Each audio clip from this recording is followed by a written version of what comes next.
The Greedy Python by Richard Buckley and by Eric Carle.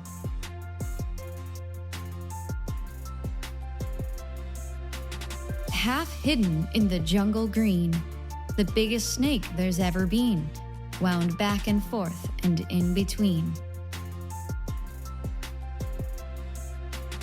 The giant snake was very strong and very, very, very long. He had a monstrous appetite. His stomach stretched from left to right. He quickly gobbled in one bite whatever creature came in sight. A mouse that scampered to and fro. A frog that jumped up from below. A bat that hung from his left toe. A fish that swam a bit too slow. A bird that flew a bit too low. A porcupine still half asleep. A monkey who was in mid-leap. A leopard sitting in a tree. A buffalo who came to see.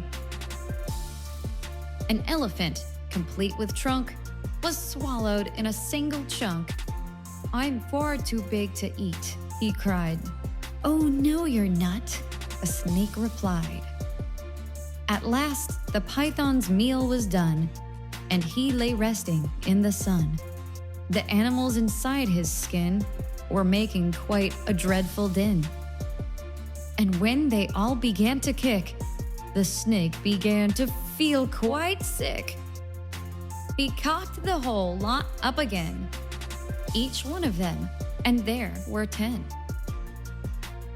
He soon felt better, and what's more, was hungrier than just before. He hadn't learned a single thing. His greed was quite astonishing. He saw his own tail, long and curved, and thought that lunch was being served. He closed his jaws on his own rear, then swallowed hard and disappeared.